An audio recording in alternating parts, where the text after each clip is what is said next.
നമുക്ക് സേതുവിൻ്റെ പല്ലവിയുടെയും നാളത്തെ നല്ലൊരു കഥ കേട്ടാലോ? അതിനു മുമ്പ് ഒരു കാര്യം പറഞ്ഞോട്ടെ, വീഡിയോ ഇഷ്ടപ്പെടുവാണെങ്കിൽ ഒന്ന് ഹൈപ്പ് ചെയ്യാൻ മറക്കരുത് കേട്ടോ. അങ്ങനെ നാളെ നമ്മൾ കാണുന്ന ഒടുവിൽ ശ്രീകാന്തിൻ്റെ അച്ഛനും അമ്മയൊക്കെ വരുന്നുണ്ട്. അവരെ കണ്ടു കഴിഞ്ഞപ്പോൾ ശ്രീകാന്തിന് ഭയങ്കര സന്തോഷമായി. കാരണം അവർ വരുവാണെങ്കിൽ എത്രയും പെട്ടെന്ന് തന്നെ മയൂരിയുമായിട്ടുള്ള വിവാഹം നടക്കണം. അവരോട് കാര്യങ്ങളൊന്നും ഇതിലായിട്ടും തുറന്നു പറഞ്ഞിട്ടില്ല. അമ്മാവനാണെ എതിർപ്പായിട്ട് നിൽക്കുക. പക്ഷെ തൻ്റെ അച്ഛനും അമ്മയും സമ്മതിക്കാതിരിക്കില്ല എന്നൊരു ചിന്ത ശ്രീകാന്തിന്റെ മനസ്സിലുണ്ടായിരുന്നു. അങ്ങനെ അവർ വന്ന് കുറേ സമയം കഴിഞ്ഞപ്പോഴാണ് ശ്രീകാന്ത് മയൂരിയുടെ കാര്യത്തെക്കുറിച്ച് പറയണേ. അത് കേട്ട് കഴിഞ്ഞപ്പോഴത്തേനും നകുലം പറഞ്ഞു, ശ്രീകാന്തിന്റെ അച്ഛൻ പറഞ്ഞു, അതെ ഒരു കാര്യം ചെയ്യാം, നിനക്ക് അത്ര താല്പര്യമാണെങ്കിൽ നമ്മൾക്ക് ആ പെൺകുട്ടീനെ ഒന്ന് പോയി കണ്ടുകളയാം, നോക്കട്ടെ എന്നൊക്കെ പറഞ്ഞു. ശ്രീകാന്ത് പറഞ്ഞു, അല്ല അമ്മാവന് ഞങ്ങളൊക്കെ പോയതാന്ന് പറഞ്ഞു. അപ്പോഴേക്കുമാണ് ശ്രീകാന്തിന്റെ അമ്മാവൻ വരുന്നത്. അമ്മാവൻ വന്നിട്ട് കാര്യങ്ങളൊക്കെ പറയാണ്. ഈ ബന്ധം ചേരത്തില്ല ശ്രീകാന്തിന്, അല്ലെങ്കിൽ ഞാൻ അവനോട് പറഞ്ഞ ഈ ബന്ധം വേണ്ടാന്ന്. പക്ഷെ അവനിത് തന്നെ മതിയെന്നും പറഞ്ഞിരിക്കുക. എന്തായാലും എനിക്ക് ഇതിന് സമ്മതമൊന്നും അല്ലാന്ന് പറഞ്ഞു. അപ്പോഴേക്ക് ശ്രീകാന്ത് പറഞ്ഞു, അച്ഛാ ഞാൻ ഒരു പെൺകുട്ടിയുടെ കഴുത്തിൽ താലി ആർത്തുന്നുണ്ടെങ്കിൽ അത് മയൂരിയുടെ മാത്രമായിരിക്കും. എനിക്ക് അവളില്ലാതെ എൻ്റെ ജീവിതത്തിൽ ഒരു പെൺകുട്ടി ഇനി വരാൻ പോകുന്നില്ലെന്ന് പറഞ്ഞു. ഒടുവിൽ ശ്രീകാന്തിൻ്റെ അച്ഛനെ അവനെ സമാധാനിപ്പിക്കുകയാണ്. നോക്കാം, എന്താണെങ്കിലും നമുക്കൊന്ന് പോയി കാണാം, നീ ഒരു കാര്യം ചെയ്യുക, അവരോടൊന്ന് വിളിച്ചു പറഞ്ഞേരെ, ഞങ്ങൾ വരുന്നുണ്ടെന്ന് പറഞ്ഞേക്കാനൊക്കെ പറഞ്ഞു. ശ്രീകാന്തിന് സമാധാനമായിരുന്നു. അങ്ങനെ ശ്രീകാന്ത് മയൂരിയെ വിളിക്കുകയാണ്. മയൂരിയെ വിളിച്ചിട്ട് അച്ഛനും അമ്മയും വന്ന കാര്യങ്ങളൊക്കെ പറയണം. എല്ലാം കേട്ട് കഴിഞ്ഞപ്പം മയൂരി പറഞ്ഞു, അതെ എനിക്ക് പേടിയാവുന്നുണ്ട് ശ്രീകാന്തെ, പപ്പയുടെ പ്രതികരണം എങ്ങനെയായിരിക്കും അറിയില്ല, പപ്പയുടെ സ്വഭാവം അറിയാലോ, പപ്പ ഒരിക്കലും ഈ ബന്ധത്തിന് അംഗീകാരം തരുമെന്ന് തോന്നില്ല. ഇനിയിപ്പോൾ എന്ത് ചെയ്യുമെന്ന് ചോദിച്ചു. ഒരു കാര്യം ചെയ്യാം, ഞാൻ സേതുവേട്ടനെ ഒന്ന് വിളിച്ചു നോക്കാം. സേതുവേട്ടൻ പപ്പാട് സംസാരിക്കുകയാണെങ്കിൽ ഒരു പക്ഷെ എന്തേലും ഒരു മാറ്റം ഉണ്ടായിരിക്കും. അല്ല അന്ന് തന്നെ സേതുവേട്ടനോട് എന്താ പറഞ്ഞത്, ഈ കല്യാണം നടക്കണമെങ്കിൽ എൻ്റെ പപ്പയുടെയും അമ്മയുടെയും രജിസ്റ്റർ മാരേജ് സർട്ടിഫിക്കറ്റ് വേണമെന്നൊക്കെയല്ലേ പറഞ്ഞേ. ആ സർട്ടിഫിക്കറ്റ് ഇതിലുമായിട്ടും കിട്ടിയിട്ടില്ല, അതിന് കുറച്ചുകൂടെ അങ്ങോട്ട് കാലതാമസം ഉണ്ടെന്ന് പറഞ്ഞു. അത് കേട്ട് കഴിഞ്ഞപ്പം ശ്രീകാന്ത് പറഞ്ഞു, സാരമില്ല, നീ ഒരു കാര്യം ചെയ്യുക, സേതുവേട്ടനോടൊന്ന് സംസാരിച്ച് നോക്ക്. സേതുവേട്ടൻ നിന്നോട് നിന്റെ പപ്പാട് സംസാരിക്കുകയാണെങ്കിൽ ഒരു പക്ഷേങ്കിൽ എന്തെങ്കിലും ഒരു മാറ്റം ഉണ്ടായാലോ എന്ന് പറഞ്ഞു. അങ്ങനെ സേതുവിനെ മയൂരി വിളിക്കുകയാണ്. ഒടുവിൽ മയൂരി വിളിച്ച് സേതുവിനോട് കാര്യങ്ങൾ പറയണം. എല്ലാം കേട്ട് കഴിഞ്ഞപ്പോൾ സേതു പറഞ്ഞു, മോളെ നീ വിഷമിക്കൊന്നും വേണ്ട, ഇത്രത്തോളം വരെ കാര്യങ്ങളൊക്കെ കൊണ്ട് എത്തിച്ചില്ലേ, എന്താണെങ്കിലും ഞാൻ നോക്കട്ടെ, എന്നെ കൊണ്ട് പറ്റുന്ന രീതിയിൽ ഞാൻ ചെയ്യാം, ഞാൻ നിന്റെ പപ്പായോട് ഒന്ന് സംസാരിക്കാമെന്ന് പറഞ്ഞു. ഈ സമയത്ത് മയൂരി പറഞ്ഞു, അതെ ഞാൻ പപ്പാടി ഞാൻ കാര്യങ്ങൾ പറഞ്ഞിട്ടുണ്ട്, ഇനി എൻ്റെ ജീവിതത്തിൽ ഒരു പുരുഷനുണ്ടെങ്കിൽ അത് ശ്രീകാന്ത് മാത്രമായിരിക്കുമെന്ന് അറിയാലോ, അല്ലാതെ ഞാൻ വേറൊരാളും വിവാഹം കഴിക്കാൻ പോകുന്നില്ല സേതുവേട്ട, സേതുവേട്ടൻ എങ്ങനെയെങ്കിലും ഒന്ന് പറഞ്ഞ് ഒന്ന് സമ്മതിപ്പിക്കണം എന്നൊക്കെ പറഞ്ഞു. ഒടുവിൽ സേതു പറഞ്ഞു, നോക്കാം, നീ സമാധാനമായിട്ടിരിക്കാനൊക്കെ പറഞ്ഞ് അങ്ങനെ സമാധാനിപ്പിക്കുകയാണ്. പിന്നീട് പല്ലവിയോട് ഇന്ന് കാര്യങ്ങളൊക്കെ പറയുന്നുണ്ട്. ഇത് കേട്ട് കഴിഞ്ഞപ്പോൾ പല്ലവി പറഞ്ഞു, ഇനിയിപ്പോൾ എന്ത് ചെയ്യാൻ പറ്റും, ഇനിയിപ്പോൾ സമ്മതിച്ചാലും സമ്മതിച്ചില്ലേലും അവർ രണ്ടുപേരും ഒന്നാന്ന് തീരുമാനിച്ചാണെങ്കിൽ ഒന്നാവുക തന്നെ ചെയ്യും. അവർ പ്രായപൂർത്തിയായ സ്ത്രീയും പുരുഷനും അല്ലേ, അപ്പം അവർക്ക് അങ്ങനെ ചെയ്യാലോ എന്ന് പറഞ്ഞു. സേതു പറഞ്ഞു, മയൂരി ഒരിക്കലും അങ്ങനെ ചെയ്യുമെന്ന് തോന്നില്ല, കാരണം അവളുടെ സ്വഭാവം ഞാൻ മനസ്സിലാക്കിയിടത്തോളം അവൾ ഒരിക്കലും അങ്ങനെ ഇറങ്ങിപ്പോകത്തില്ല. പക്ഷേ നിവൃത്തിയില്ലാതെ വന്നിട്ടുണ്ടെങ്കിലോ എന്ന് പല്ലവി വെച്ചു. പറയാൻ പറ്റില്ല, നമുക്ക് നോക്കാം, എന്താണെങ്കിലും വേണുഗോപാൽ സാറിനോട് എനിക്കൊന്ന് സംസാരിക്കണം എന്നൊക്കെ പറഞ്ഞു. ആ സമയം സ്വാതിയുടെ കൂട്ടുകാരിയെയും കൂട്ടിക്കൊണ്ട് അഖില് അവിടെ അടുത്തുള്ള ടീ ഷോപ്പിലേക്ക് പോയേക്കുമായിരുന്നു. അങ്ങനെ അവിടെ പോയി ടീ കുടിച്ചുകൊണ്ടിരിക്കുന്ന സമയത്ത് സ്വാതി ചോദിച്ചു, അല്ല അഖിലിന് എന്തൊക്കെ ജോലി അറിയാമെന്ന് ചോദിച്ചു. അതെന്താ, അല്ല ഇന്ന് പത്രവിതരണം നടത്തുന്നത് കണ്ടു, കഴിഞ്ഞ ദിവസം ഭയങ്കര സെറ്റപ്പായിട്ട് പോകുന്നുണ്ട്. അഖില് പറഞ്ഞു, ഞാൻ പറഞ്ഞില്ലേ എന്ത് ജോലി വേണം ഞാൻ ചെയ്യുമെന്ന് പറഞ്ഞു.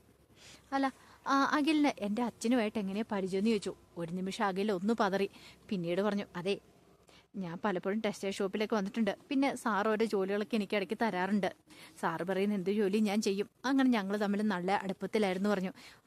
അതുകൊണ്ട് സാറിനെ കുറിച്ചുള്ള കാര്യങ്ങളെല്ലാം എനിക്കറിയാമെന്ന് പറഞ്ഞു. പിന്നീട് വീട്ടിലെ കുറേ കാര്യങ്ങളൊക്കെ ഇങ്ങനെ സ്വാതിയോട് ചോദിക്കുന്നുണ്ട്. സ്വാതി തനിക്ക് അറിയാവുന്ന കാര്യങ്ങളൊക്കെ പറഞ്ഞു. പിന്നീട് ചോദിച്ചു, ഇനി എന്നാ സ്വാതി വീട്ടിലേക്ക് പോകണമെന്ന് ചോദിച്ചു. എന്താണല്ലോ ഈ വീക്കെൻഡിൽ പോകണമെന്ന് ഓർത്താ ഇരിക്കുന്നത്, അങ്ങനെ എക്സാം തുടങ്ങാൻ പോവല്ലേ, അപ്പോൾ നേരത്തെ പോയിട്ട് വരണമെന്നൊക്കെ പറയാണ്. അതിനുശേഷം സേതുവിനെക്കുറിച്ചും എല്ലാം വിശദമായിട്ട് തന്നെ ചോദിക്കുന്നുണ്ട്. അപ്പോൾ തനിക്കറിയാവുന്ന കാര്യങ്ങളൊക്കെ സേതുവിനെ കുറിച്ചൊക്കെയുള്ള കാര്യങ്ങളൊക്കെ സ്വാതി പറയുന്നുണ്ട്.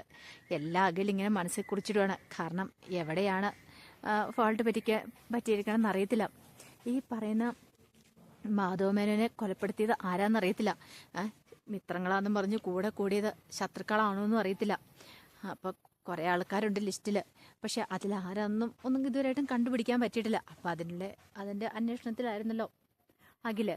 അങ്ങനെ കുറെ വിവരങ്ങളൊക്കെ സ്വാതിയിൽ നിന്ന് കിട്ടുന്നുണ്ട്. ഈ സമയത്ത് ഇന്ദ്രനെയും കൂട്ടിക്കൊണ്ട് സേതു നേരെ വർക്കൗട്ട് ചെയ്യാനായിട്ട് പോവാണ്. അങ്ങനെ ജിമ്മിൽ പോയി വർക്കൗട്ട് ചെയ്യുന്ന സമയത്ത് ഇന്ദ്രനാണ് ഭയങ്കര മടിയാണ്. കാരണം ഇന്ദ്രൻ എവിടെയെങ്കിലും കിടന്ന് ഉറങ്ങിയാൽ മതി എന്ന് നോക്കിയുള്ളൂ. കുറച്ച് കഴിഞ്ഞപ്പോഴത്തേനും ഇന്ദ്രൻ പറഞ്ഞു, സേതു ഞാൻ മടുത്തെന്ന് പറഞ്ഞു. മടുത്തെന്നോ? അതെ, എന്നെ കൊണ്ട് വയ്യാന്ന് പറഞ്ഞുകൊണ്ട് ഇന്ദ്രൻ അവിടെ കിടക്കുവാണ്. അപ്പോഴേക്ക് സേതു അങ്ങോട്ട് ചെന്നു ഇന്ദ്രന്റെ കയ്യെ പിടിച്ച് പൊക്കിയിട്ട് പറഞ്ഞു, അതേ മടുക്കാനുള്ള സമയമൊന്നും ആയിട്ടില്ല. നിന്നോട് ഡോക്ടർ എന്താ പറഞ്ഞേ? നന്നായിട്ട് വർക്കൗട്ട് ചെയ്യണമെന്നല്ല പറഞ്ഞേ, നന്നായിട്ട് വർക്കൗട്ട് ചെയ്തോളാൻ പറഞ്ഞു. സേതു പറ്റില്ലാത്തോണ്ടാ. അതെ, പറ്റില്ല എന്ന് പറഞ്ഞ് നമ്മൾ ഉഴപ്പി നടന്നിട്ട് കാര്യമില്ല, നമ്മളെ കൊണ്ട് പറ്റണം. നിനക്കറിയാലോ, നിനക്കുള്ള അവസാന ചാൻസാണിത്. ഈ തവണയും കൂടെ നീ നന്നായില്ലെങ്കിൽ സാക്ഷാൽ ദൈവം തമ്പുരാൻ വിചാരിച്ചപ്പോൾ നിന്നെ നന്നാക്കാൻ പറ്റില്ല. എന്തിനാ? നിനക്കറിയാലോ, നിനക്ക് ദൈവമായിട്ട് ഒരു അവസരം കൂടെ തന്നിരിക്കുന്ന നന്നാവാനായിട്ട്. ഇനിയും പഴയതുപോലെ നിന്റെ സ്വഭാവമെങ്കിൽ ഒരു കാരണവശാലും നിനക്കിനി ഒരു മാറ്റം ഉണ്ടാകാൻ പോകുന്നില്ല. നന്നാവണമെന്ന് നീ തന്നെ തീരുമാനിക്കണം. ഞങ്ങളാരും വിചാരിച്ചിട്ട് കാര്യമില്ലെന്ന് പറഞ്ഞു. അതൊക്കെ കേട്ട് കഴിഞ്ഞപ്പം ഇന്ദ്രൻ പറഞ്ഞു, സേതു ഞാനിപ്പം മാറ്റത്തിന്റെ പാതയില. സേതുവിന് അറിയാലോ എനിക്കിപ്പോൾ നല്ല മാറ്റം ഉണ്ടെന്ന് പറഞ്ഞു. അത് നീ മാത്രം പറഞ്ഞിട്ട് കാര്യമില്ല, മറ്റുള്ളവർക്കൂടെ തോന്നണ്ടേ? എടാ, മറ്റുള്ളവരെ ബോധ്യപ്പെടുത്താൻ നീ മാറിയിട്ട് കാര്യമില്ല. നീ സ്വയമേ നന്നാവണം. നിനക്ക് മനസ്സിൽ തോന്നുന്ന നീ പറഞ്ഞിട്ട് കാര്യമില്ല, മറ്റുള്ളവർക്ക് തോന്നണം നീ നന്നായെന്ന്.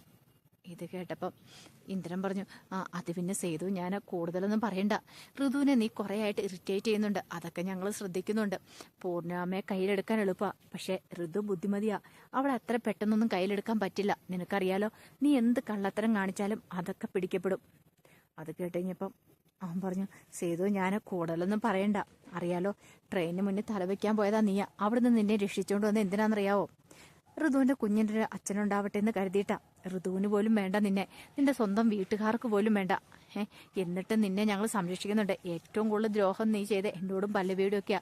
എന്നിട്ട് പോലും നിന്നെ ഞങ്ങൾ ചേർത്ത് പിടിക്കുന്നുണ്ട്. എന്തുകൊണ്ടാണെന്നറിയോ? നിന്റെ ജീവിതം വെറുതെ നശിപ്പിച്ച് കളയണ്ടല്ലോ എന്ന് ഓർത്ത് മാത്രം. അതുകൊണ്ട് നന്നായാ നിനക്ക് കൊള്ളാന്നൊക്കെ പറഞ്ഞുകൊണ്ട് കുറെ ഉപദേശിക്കുന്നുണ്ട്.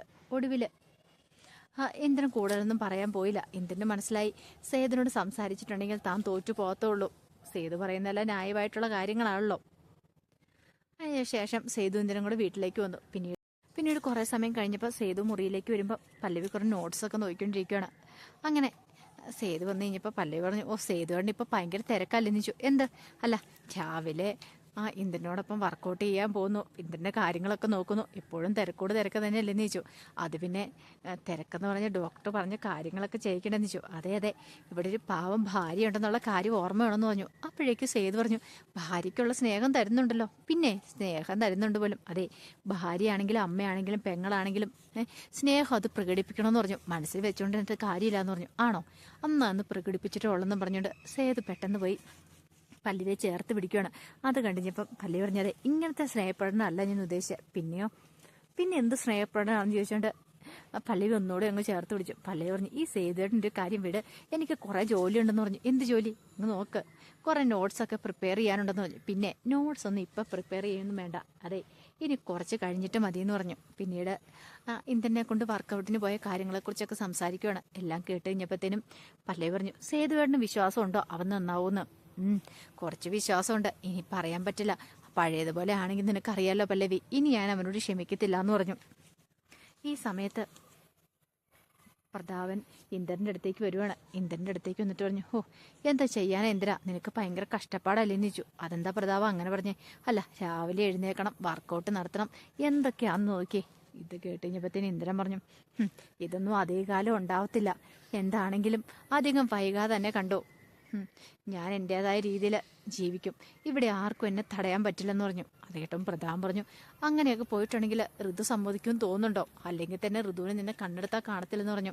അതൊന്നും സാരമില്ല പ്രതാപ, എനിക്കറിയാം എന്ത് ചെയ്യണമെന്ന്. ഇതുവരെയായിട്ടും ഇന്ദ്രനോട് കളിച്ചിട്ട് ആരും ജയിച്ചിട്ടില്ല. ഈ ഇന്ദ്രൻ്റെ അടുത്ത് കളിയാരും നടത്തിയിട്ടില്ല. ഇനി ഞാൻ കാണിക്കാൻ പോകുന്നേ, എല്ലാവരും എൻ്റെ അടുത്ത് വരുമെന്ന് പറഞ്ഞു. അത് കേട്ടപ്പോൾ പ്രതാപം പറഞ്ഞു, ആ സേതുവിൻ്റെയും പല്ലവിയുടെയും കാര്യം അറിയാലോ, നിന്നെ നല്ല സംശയം ഉണ്ടെന്ന് പറഞ്ഞു. സേതുവും പല്ലവിയും എന്നല്ല, ആര് വിചാരിച്ചാലും എന്നെ തകർക്കാൻ പറ്റില്ല. ഇന്ദ്രൻ അങ്ങനെ ഒരു കളിയാ കളിക്കാൻ പോകുന്നു, നീ കണ്ടോളാനൊക്കെ പറഞ്ഞു. അങ്ങനെ പ്രതാപനോട് തൻ്റെ പുതിയ പ്ലാനിനെ കുറിച്ചൊക്കെ പറയാണ്. അപ്പോൾ അതിൻ്റെ വിശേഷങ്ങളൊക്കെയാണ് നമ്മൾ കാണാൻ പോകുന്നത്. ആ വിശേഷങ്ങൾക്കായി നമുക്ക് എല്ലാവർക്കും കാത്തിരിക്കാട്ടോ. ഒരിക്കൽ കൂടി എല്ലാവർക്കും ശുഭരാത്രി നേർന്നുകൊണ്ട് നിർത്തുന്നു. നന്ദി.